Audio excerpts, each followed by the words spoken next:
243 run করেও হার। Indian premier league 2026 মৌসুমের তৈরি হচ্ছে লক্ষ্য তাড়ায় জয়ের নতুন ইতিহাস। মাত্র 41 ম্যাচেই 10 বার হয়েছে 200 এর বেশি রান তাড়া করে জয়ের নজির, যা আগের সব রেকর্ড ছাড়িয়ে গেছে।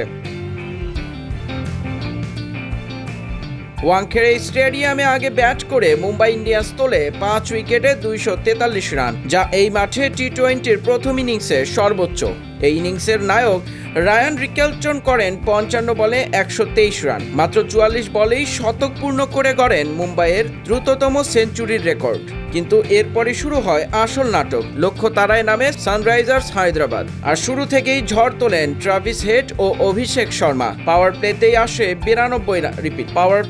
আসে 92 রান। অভিষেক করেন 24 বলে 45 আর হেড খেলেন 30 বলে 76 রানের বিধ্বংসী ইনিংস। মাঝে 1 উইকেট পড়লেও দলকে এগিয়ে নেন হেনরিক ক্লাসেন। 30 বলে 65 রানের ঝড়ো ইনিংস খেলেন তিনি। শেষ দিকে সলিল অরোরার ক্যামিওতে 8 বল ও 6 উইকেট হাতে রেখেই 244 রানের লক্ষ্য ছুঁয়ে ফেলে হায়দ্রাবাদ।